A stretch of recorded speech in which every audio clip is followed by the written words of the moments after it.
बहुत बार हमने ऐसा देखा है कि हम बहुत अच्छी डाइट ले रहे होते हैं but still we are lacking with certain nutrients. जब हम अपने ब्लड टेस्ट करवाते हैं तो हमारी कहीं ना कोई डेफिशिएंसी ज़रूर आती है। ये डेफिशिएंसी होती है due to the absorption of certain nutrients. जब हम कुछ रॉन्ग फूड कॉम्बिनेशंस ले रहे होते हैं तब ये हमारी बॉडी में ये डेफिशिएंसीज आ जाती हैं। नमस्ते एवरीवन, मैं हूं डाइटिशियन अर्पना और मैं आज आपको बताऊंगी कि कौन से ऐसे पावरफुल फूड कॉम्बिनेशंस हैं जो हमारी बॉडी को जब हम लेते हैं तो हमारी बॉडी को फुली बायो अवेलेबल होते हैं। हमारी बॉडी में उसकी अवेलेबिलिटी ज़्यादा होती है और उनकी एब्जॉर्प्शन ज़्यादा होती है, राइट।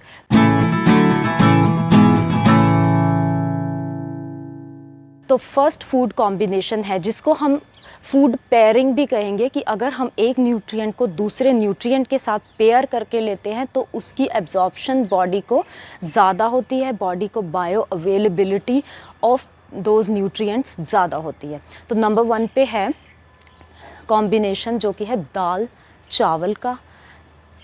हम उसको दाल चावल को खिचड़ी की फॉर्म में भी ले सकते हैं या फिर एक कॉम्बिनेशन है राजमा चावल जो कि हम सबका फेवरेट है, मोस्टली सबका फेवरेट है। तो ये जो कॉम्बिनेशन है that is the best combination because इसमें क्या हो रहा है कि जो दाल चावल हैं, जो दालें हैं, हमारी जो प्रोटीन्स हैं वो ब्रेक डाउन होते हैं अमीनो एसिड्स में। देयर आर 20 अमीनो एसिड्स जिसमें से 10 हैं असेंशियल अमीनो एसिड्स, ठीक है। जो 10 असेंशियल अमीनो एसिड्स हैं वो ऑलमोस्ट 9 असेंशियल अमीनो एसिड्स हमें दालों से या लेंटिल से मिल जाते हैं। उनमें से एक असेंशियल अमीनो एसिड है जिसका नाम है लाइसिन।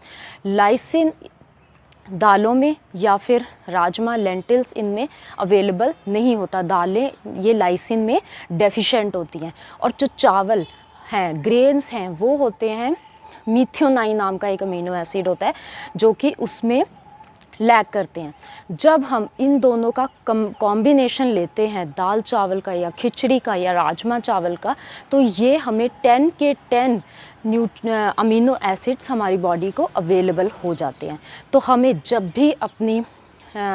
भी हमें ये दाल चावल लेने हैं या फिर हमें इस फॉर्म में लेना है तो हमेशा हमें क्या करना है कि इस फॉर्म में लो ताकि दाल चावल का कॉम्बिनेशन आपका बने। उसको रोटी के साथ अवॉइड करो, हमेशा उसको राइस के साथ आप प्रेफर करो, राइट। तो दिस वाज अबाउट द दाल चावल कॉम्बिनेशन ताकि हमारी बॉडी को इसके सारे न्यूट्रिएंट्स अवेलेबल हो जाएं। नंबर 2 पे कॉम्बिनेशन आता है हमारा स्पिनच का और विटामिन सी का कॉम्बिनेशन। स्पिनच को हम ये भी कह सकते हैं कि आयरन, ठीक है। आयरन इसमें कौन सा हेम जो एक नॉन हेम प्लांट बेस्ड एक आयरन होता है, ठीक है। जितने भी हमारे लीफी वेजिटेबल जो कि हमें प्लांट से मिलते हैं, ठीक है, इसमें ये वाला न्यूट्रिएंट प्रेजेंट होता है आयरन नॉन हेम जो कि हमें प्लांट से मिलता है, ठीक है। अगर हम ये वाला कॉम्बिनेशन अगर हम सिर्फ ऐसे ही स्पिनच या लीफी वेजिटेबल या अपना आयरन इसी तरह से ही खा रहे हैं और हमारी डाइट में उसके साथ हम विटामिन सी नहीं ले रहे हैं तो वो हमारी बॉडी को अवेलेबल नहीं होगा। वो हमारी बॉडी को तब अवेलेबल होता है जब हम उसके साथ उस स्पिनच को या लीफी वेजिटेबल, लीफी ग्रीन्स को विटामिन सी के साथ कंबाइंड करके लेते हैं बिकॉज विटामिन सी उसको एब्जॉर्ब करने में, बायो अवेलेबल करने में हमारी बॉडी में हेल्प करता है, राइट। जैसे हम अगर कोई स्पिनच बेस्ड स्मूदी भी ले रहे हैं या हम पालक खा रहे हैं तो वो हमारी बॉडी को तब तक उसमें उसकी एब्जॉर्बेंसी नहीं होगी जब तक हम उसको ascorbic acid that is vitamin C उसके साथ उसको हम कंबाइंड करके नहीं लेते। इवन अगर हम पालक की सब्जी भी खा रहे हैं, ठीक है, तब भी आप ट्राई करो कि उसके ऊपर थोड़ा सा आप लेमन स्क्वीज़ करके लो, ठीक है। आप पालक की कोई स्मूदी ले रहे हो तब भी आप उसमें लेमन डालो। अगर आप लेमन नहीं डालते हो तो आप स्मूदी के साथ ही आप एक आंवला ऐड कर सकते हो, ठीक है। तो उसके साथ उसको आपको विटामिन सी भी मिल जाएगा और साथ में आपको नॉन हेम जो आयरन है वो भी मिल जाएगा। और जब ये कंबाइंड होंगे, ये कंबाइंड होके आपकी बॉडी में हेमोग्लोबिन को भी राइज करेंगे, right. This was about the second combination जो हमारा था कि नॉन हेम आयरन के साथ विटामिन सी का कॉम्बिनेशन। थर्ड पेयरिंग है जो कि है हम मोस्टली हमने देखा है कि हम कैल्शियम लेते हैं या हम कैल्शियम की टैबलेट्स ले रहे हैं, ठीक है। कैल्शियम और विटामिन डी और मैग्नीशियम का ये कॉम्बिनेशन होता है।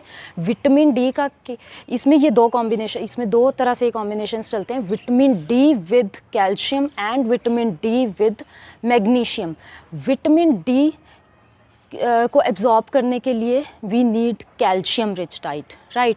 तो विटामिन डी हमें कहाँ से मिलता है? बहुत ही एक अच्छा सोर्स है सनलाइट का, ठीक है। अगर आप सनलाइट नहीं लेते हो और आप कैल्शियम बहुत अच्छा ले रहे हो, दूध भी पी रहे हो, दही भी खा रहे हो, पनीर भी ले रहे हो और भी आप लीफी ग्रीन्स भी ले रहे हो, बट आपको फिर भी कैल्शियम वो तब तक उसका अवेलेबल नहीं होगा जब तक कि आप विटामिन डी रिच डाइट नहीं लेते हो। या फिर विटामिन डी के लिए सब बेस्ट सोर्स है सनलाइट का, ठीक है। आप विंटर्स में तो सनलाइट बहुत इजीली आप ले लेते हो, बट समर्स में क्या होता है कि जब मॉर्निंग के टाइम पे आप वॉक करने जाते हो तब उस टाइम पे आप अर्ली मॉर्निंग का जो सन होता है उसमें आपको बहुत अच्छा विटामिन डी मिल जाता है। तो आप उसमें 15 से 20 मिनट का आप सनराइज़ में अपने आप को बॉडी को एक्सपोजर करो। और उन लोगों को विटामिन डी की ज़्यादा डेफिशिएंसीज होती हैं जिन लोगों का मेलानिन ज़्यादा होता है पिगमेंट, ठीक है। ये डार्क ब्राउन से लेके जिनका स्किन का कॉम्प्लेक्शन थोड़ा डार्कर साइड पे होता है उनमें मेलानिन का कंटेंट ज़्यादा होता है, तो उन लोगों को विटामिन डी की डेफिशिएंसी ज़्यादा होती है as compare to those who have the fair complexion. तो उन लोगों को तो सन एक्सपोजर की थोड़ी सी ज़्यादा ज़रूरत होती है। और विटामिन डी के लिए आप अदर्स जैसे सोर्सेज हैं, क्योंकि ये एक फैट सोल्यूबल विटामिन है तो इसके लिए आपको अच्छा गुड डेयरी प्रोडक्ट्स भी अपनी डाइट में ऐड करने होंगे, जिससे कि हम आपका विटामिन डी बहुत अच्छे से और कैल्शियम बहुत अच्छे से एब्जॉर्ब हो जाएगा। नेक्स्ट है विटामिन डी विद कैल्शियम। अगर हम कैल्शियम हो गया, विटामिन डी विद मैग्नीशियम। और अब ये जो मैग्नीशियम है, मैग्नीशियम इज़ अ को factor of vitamin D. Magnesium हमें बहुत ही होता तो ये कम अमाउंट में रिक्वायर्ड है, बट इसके दो बहुत ही इंपॉर्टेंट फंक्शंस होते हैं जो कि हमारी बॉडी में को बहुत ये इतने ज़रूरी हैं। ये दो ये वाले जो फंक्शंस होते हैं ये हमारी बॉडी को, एक तो ये सेल रिपेयर करता है, ठीक है। जो हमारे ब्रेकडाउन होता है सेल्स का, सेल ब्रेकडाउन होता है, नए सेल्स बनते हैं, तो जो उनकी रिपेयरिंग का काम होता है वो मैग्नीशियम ही करता है, ठीक है। तो और एक इसका मेन फंक्शन होता है विटामिन इसका मैग्नीशियम का, कि अगर जो ये हार्ट रेट, जो हमारा हार्ट रेट है उसको बिल्कुल बैलेंस करके चलता है, इसको मेंटेन करके चलता है। तो विटामिन इसके लिए मैग्नीशियम के लिए हमें एक तो अच्छी अपनी डाइट में भी मैग्नीशियम रिच सोर्सेज को ऐड करना है, ठीक है। तभी हमारा जो विटामिन डी है बॉडी में जाके एब्सॉर्ब होगा, ठीक है। इस मैग्नीशियम के लिए आप सीड्स ले सकते हो। मैं आपको 4-5 चीज़ें ऐसी बताती हूँ जिनमें जो कि बहुत ही अच्छे, जो बहुत अच्छे सोर्सेज हैं मैग्नीशियम के, जो हैं पम्पकिन सीड्स हैं, आलमंड्स हैं, कैश्यू नट्स हैं, स्पिनच है, ठीक है। तो ये वाले अगर आप सोर्सेज अपनी डाइट में ऐड करते हो तो आपका मैग्नीशियम और विटामिन डी ये आपकी बॉडी को फुल्ली अवेलेबल होगा, ठीक है। तो दिस वाज अबाउट द 3 ये वाले combination, vitamin D with calcium and vitamin D with magnesium. तो ये हमें बहुत ध्यान में लेके चलना है कि हमें इन सभी चीज़ों को अपनी डाइट में बहुत अच्छे से लेना है, राइट। नेक्स्ट है टर्मरिक विद ब्लैक पेपर। हम जितने मर्जी टर्मरिक के ये जो पानी में डाल के शॉट्स लेते रहे, बट हमारी बॉडी को, ये स्किन को तब तक बायो अवेलेबल नहीं होती जब तक कि हम इसके अंदर ब्लैक पेपर ऐड नहीं करते हैं। टर्मरिक में जो पॉलीफिनॉल प्रेजेंट होता है दैट इज़ कर्क्यूमिन, और जो ब्लैक पेपर है उसमें प्रेजेंट होता है कंपाउंड दैट इज़ पाइपराइन, ठीक है। ये पाइपराइन और कर्क्यूमिन जब दोनों आपस में मिलते हैं तो ये इनकी जो एब्जॉर्बेंसी है 6 टाइम्स बेटर हो जाती है। तो अगर हम इन दोनों को कंबाइंड करके लेते हैं ओनली देन ये हमें जो इसके बेनिफिट्स हैं, एंटी इन्फ्लामेटरी बेनिफिट्स हैं, वो हमें तभी मिलेंगे जब हम इन दोनों को कंबाइंड करके लेंगे, राइट। एंड नंबर 5 पे हमारा कॉम्बिनेशन, एक पेयरिंग आती है ग्रीन टी की विद लेमन। हमें पता है हमें पतले होने के लिए ये सब सोचते हैं कि अगर पतले होना है तो ग्रीन टी लो, ठीक है। बट ग्रीन टी किस तरह से लेनी है इसका हमें बहुत ज़्यादा ध्यान रखना है। ग्रीन टी में जो कैटेचिन्स नाम के कंपाउंड्स होते हैं वो हैं एंटी कैंसर प्रॉपर्टीज़ होती हैं इवन उसमें, बट वो प्रॉपर्टीज़ हमारी बॉडी को तभी अवेलेबल होंगी जब आप उसके अंदर ascorbic acid that is lemon को ऐड करते हो। जब हम इसको कंबाइंड करते हैं तो इसकी एब्जॉर्बेंसी बॉडी को 6-7 टाइम्स बेटर हो जाती है as compare to if you are taking it alone. तो इसको इसके साथ कंबाइंड करो ताकि जो कैटचिन्स हैं वो लेमन के साथ मिल के बॉडी उसमें उसको बायो अवेलेबल हो जाएंगे, राइट।